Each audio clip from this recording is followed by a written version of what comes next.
years ago, Volkswagen introduced their first ever SUV in America, the Touareg. It was an insanely complex and over-engineered luxury SUV that really made people question Volkswagen's position as the builder of the people's car. Now, about 3 years ago, the company introduced a replacement for the Touareg, not necessarily a direct replacement, the three-row Atlas, and it's been a huge sales success for the company, with Volkswagen moving a little over 81,000 units in all of 2019, which is why I'm out here on this rainy day in beautiful Vancouver, British Columbia, with the newest member of the Atlas family. Meet the 2020 Atlas Cross Sport, shortened by about 5 inches and given a much sleeker look, especially when you look at the rear profile. Kind of think of it as the spiritual successor to the old Volkswagen Touareg. So the big question I want answered, is this all-new 2020 Atlas Cross Sport a replacement for Volkswagen's original midsize SUV? That's what we're here to find out.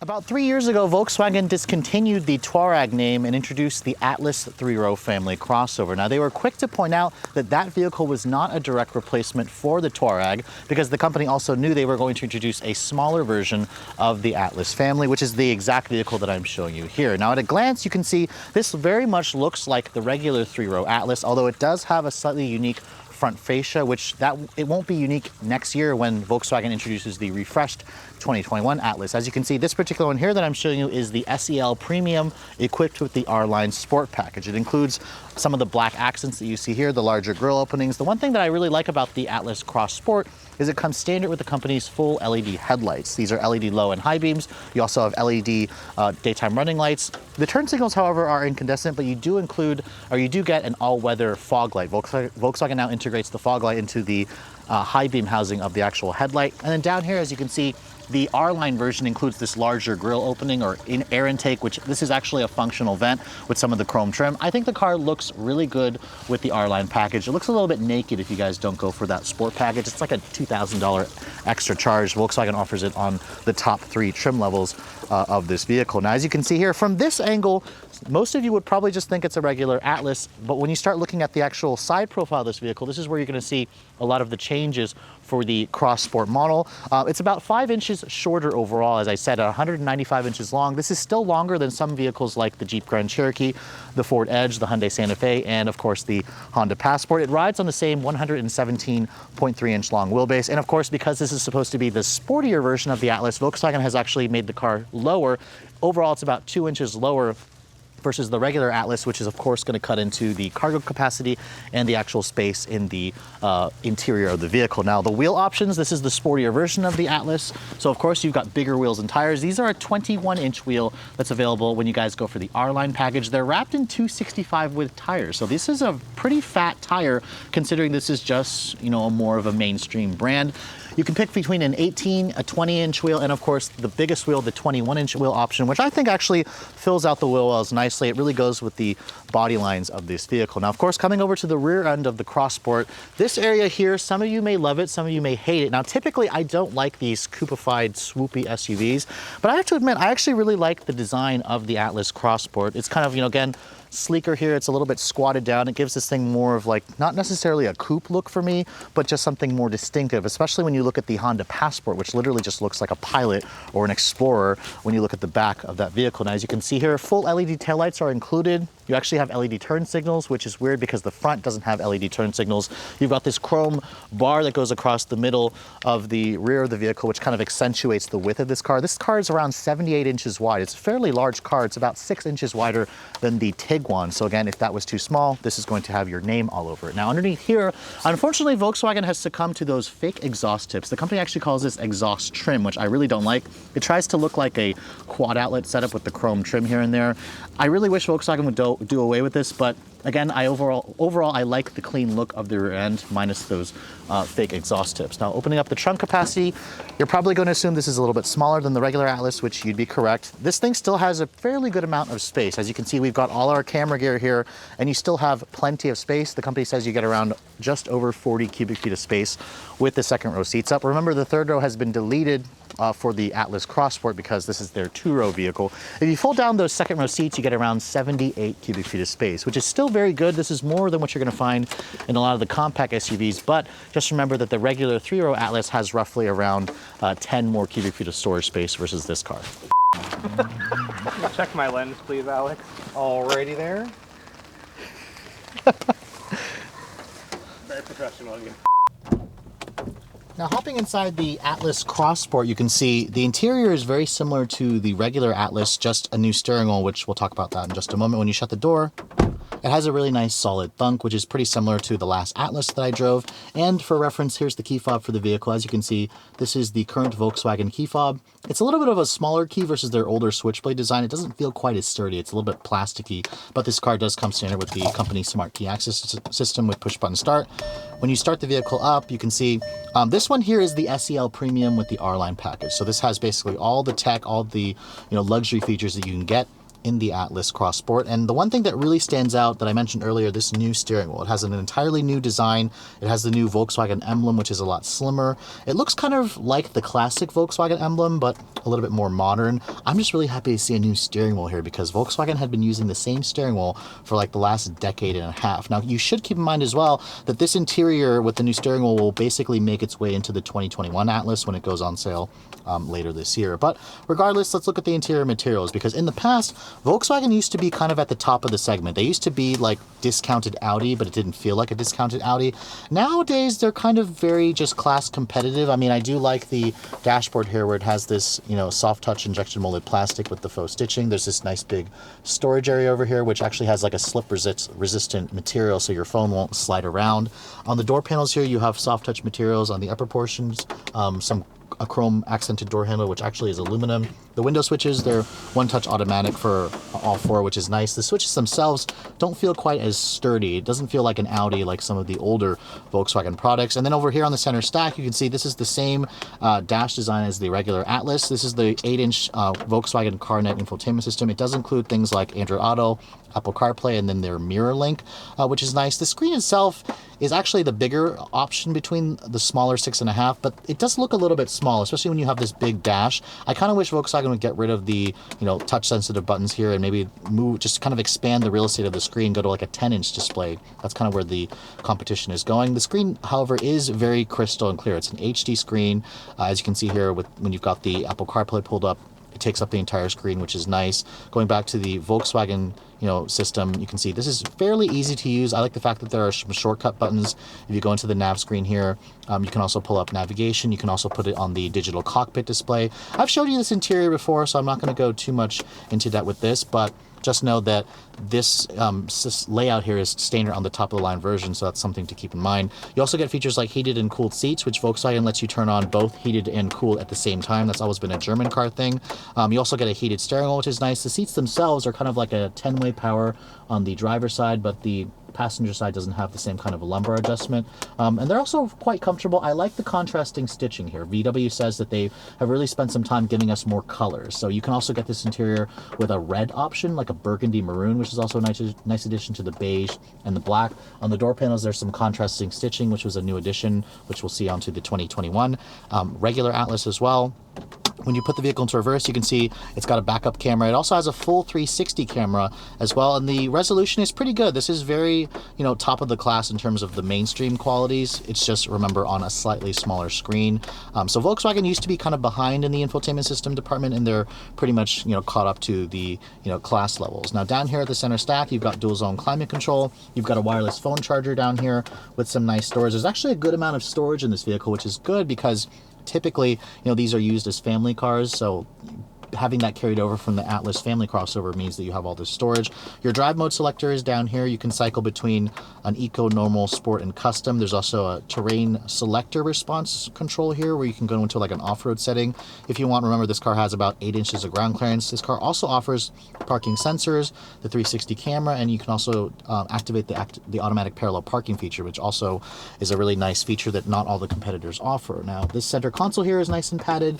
It has some nice stitched leather on it, and then when you open it up, it's pretty big. However, it's a little bit shallow. I'm surprised it didn't go a little bit deeper. You have a nice USB charging port in there and a fairly good amount of space. And then over here on the glove compartment, you can see it's a pretty good size. Your SD card reader is there. Your CD player is also over there.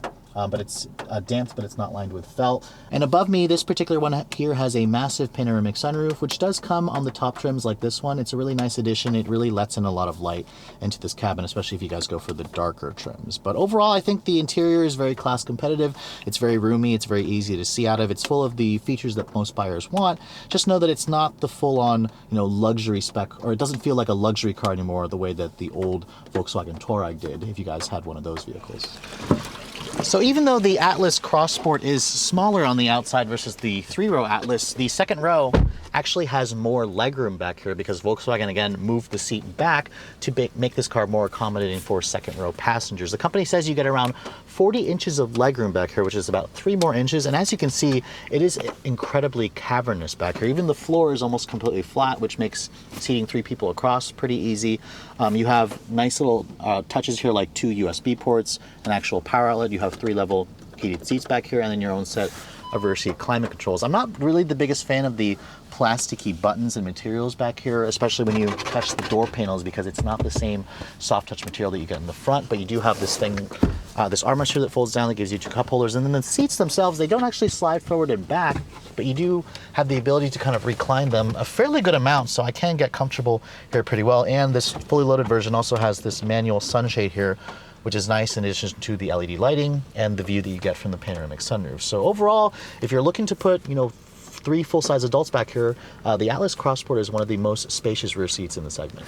Now, because this is essentially just a smaller version of the Atlas, when you open up the hood of the Cross Sport, you essentially get the same powertrains. The base motor will be a 2-liter turbocharged 4-cylinder. It's the same EA 888 motor that we know in a lot of Volkswagen products. That makes 235 horsepower and 258 pound-feet of torque. Now, the motor that I'm more interested in, of course, is this naturally aspirated V6. It's the company's corporate 3.6-liter VR6 engine. It's a naturally aspirated V6 that makes about 276 horsepower and 266 pound-feet of torque. Now, surprisingly, this motor does not have direct injection. It's kind of an older engine, but Volkswagen has been doing it for quite some time. Now, all engines are paired with an 8-speed torque converter automatic. It's just a traditional automatic. And if you guys go for the 6-cylinder and add the tow package, like this particular one, you can tow a maximum of around 5,000 pounds. Now, the Atlas Cross Sport will be standard with front-wheel drive. For about $1,900 more, you can add in their company's 4Motion all-wheel drive, which does drop the fuel economy of this vehicle. This particular one here is rated at 16 in the city and 22 on the highway. That's a little bit thirsty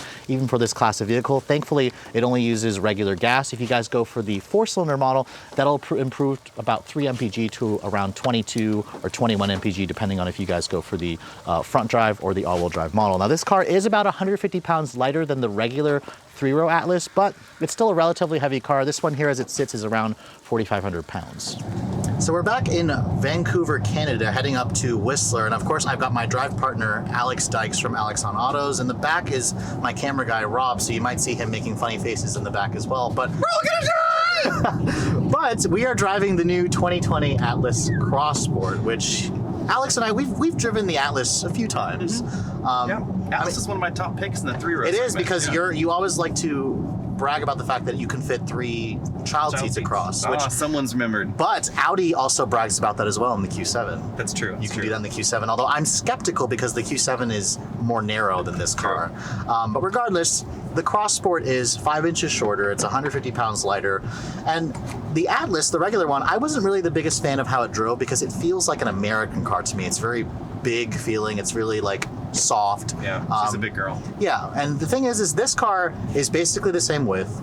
It has the same wheelbase. It's a little shorter, which you haven't driven it yet, but I don't really feel that it's that much smaller at times. Like the car, because the car is so wide, and here in Canada, really the roads are kind of more narrow than what we're used to. So I'm not really, the car basically takes up the entire lane, and I'm just kind of like, yeah, on American roads, I need to drive this again, and see how it feels there. But the one we're driving here has the 3.6 liter VR6, a 6-cylinder engine, which is probably the one that I would prefer. Volkswagen said we could drive the 4-cylinder later, but we've been kind of filming this one.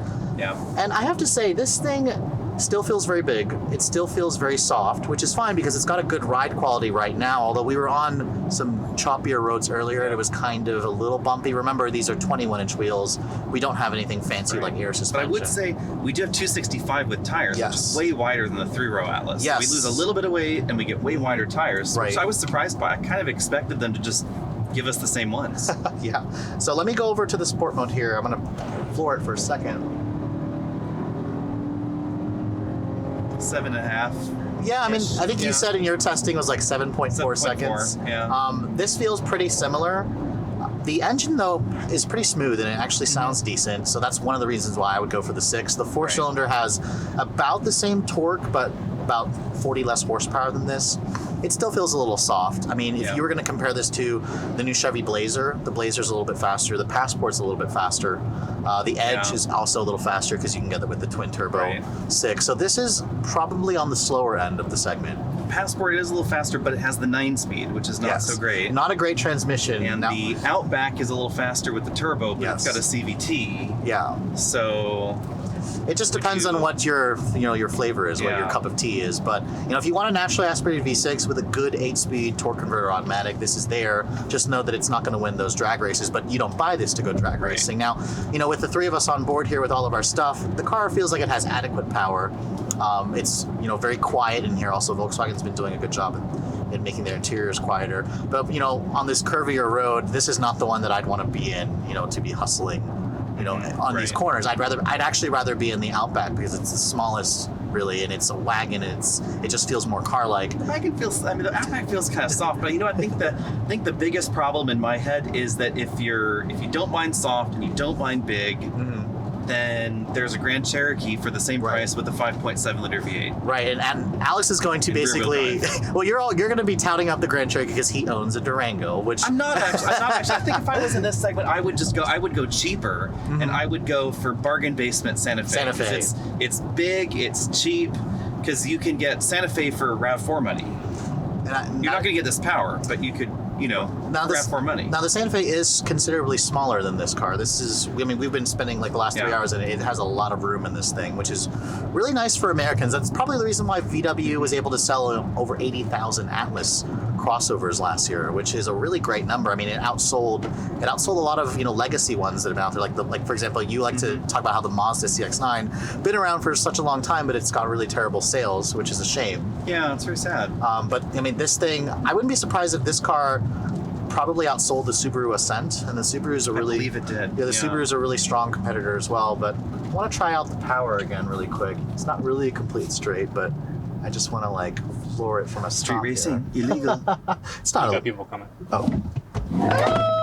No, actually not. Actually, it has a good sound to it. I like the noise. Yeah, there's a reasonable amount of power. 7.4 seconds is good for the average 3-row crossover in America. There are definitely slower options. The old Highlander with the naturally aspirated engine was really slow. Now they finally got rid of it. But there are other. Sorrento still got a naturally aspirated base engine. Yeah, for me, the last Blazer that I drove, has a very similar feel to this because it's a naturally aspirated V6. It's got a good transmission in it as well. The Passport, the V6 also sounds good, but we don't like the 9-speed in it. So 9-speed's hit and miss. I appreciate what they're doing. But I wouldn't buy one until they put the 10-speed in it. That's when Honda's 10-speed's lovely. Yeah, it's a great transmission. But overall, there's very little to complain with this car when you're driving it. The seats are comfortable, visibility is good. You've got the the Volkswagen driver assistance stuff. This one here has adaptive cruise control, lane keep assist, but it is optional. Like the blind spot is standard, which is nice, but if you want the adaptive cruise with the traffic jam assistance, that is optional, which some competitors make it standard. I really like this new steering wheel. It feels nice in your hands. It looks good. It looks more modern, thankfully. And you can see out of this car really well. I was expecting actually the rear visibility to be kind of impeded a little bit. It's not. It's pretty good. It's not. It's got a pretty big size window back there. I can see it's got big side mirrors here. So again, the hood is enormous. Yes, though. Well, that's why this car feels American to me. It's an American-built car designed for an American, the American market, but it doesn't really feel like a German car to me. Sure, there's the usual Volkswagen stuff here that about the company, but when you're driving it, you're sitting in it. Or is that because every other car company out there is targeting German driving dynamics, and maybe the window's just closed? That could also be the case. Whenever I drive the new Kia Telluride or Palisade, those feel more like German cars to me a little bit, just because of how solid they feel, but they're also comfortable like this car is. So. And they got Germans to design them. So. Exactly. So in the mid-size two-row SUV segment here in America, the top-selling vehicles are the Jeep Grand Cherokee, the Subaru Outback, and of course the Ford Edge. Now when you talk about those three vehicles, my favorites are actually the Jeep Grand Cherokee and the Subaru Outback, which the Outback doesn't really compete head-on with something like this because it's a station wagon. But as you guys see, the Atlas Cross Sport definitely has a place in this segment. I really like the design that Volkswagen has done with the kind of swoopier look. It drives a little bit smaller than the Atlas, but still doesn't feel like a sportier kind of half-priced Audi Q8 that I thought it would. But it still has plenty of cargo space on the inside. The interior is full of the luxury and tech features that buyers expect. Although if you guys are looking for the most in terms of standard safety equipment, some of the competitors like the Hyundai Santa Fe or the Honda Passport are going to offer more features in terms of that. But overall, the Cross Sport definitely is going to kind of help Volkswagen again improve their sales here in North America. The company says that last year, SUV sales accounted for about 53% of their total sales, which if you guys look at Volkswagen from 5 years ago, they typically used to sell more cars, whereas of course now the market has shifted. So really this is going to be a nice addition to the Atlas family. And if you guys are looking to purchase the Atlas Cross Sport, the best part about this vehicle is the fact that it's actually cheaper than the Atlas 3-row. And I was actually expecting this car to be a little bit more expensive. It starts at around $30,500 for the base 4-cylinder model with front-wheel drive, at about $1,900 if you guys want to go with an all-wheel drive model. If you guys are looking for the 6-cylinder version, it's going to cost you a pretty penny. That's about $7,000 more, at around $37,300 for the 6-cylinder. Keep in mind though that the 6-cylinder is not available in the base S, so the real price delta between the 4 and the 6 is around $1,400, which is a much more appropriate charge. Now, of course, this one here is the SEL Premium. It's a lot more expensive versus the baser trims. This one starts at around $49,000 because it has the R-Line Sport package. Add in the destination charge and a few of the small options that this particular one has. And this one has a sticker price of just over $51,000. Now, at that level, I think the Atlas Cross Sport is a little too expensive, but just keep in mind, a lot of Volkswagen dealers, at least in the DC area for me, are able to discount this car significantly. So kind of keep that in mind when this car does go on sale. So with all that said, I hope you guys have enjoyed my full overview on this 2020 Volkswagen Atlas Cross Sport. If you're also looking to see the latest cars I'm testing, be sure to follow me on Instagram at redline_reviews. Like us on Facebook. And as always, guys, please keep subscribing to the Redline Reviews YouTube channel for all the latest reviews. Thank you so much for watching, guys. I'll catch you all in the next video.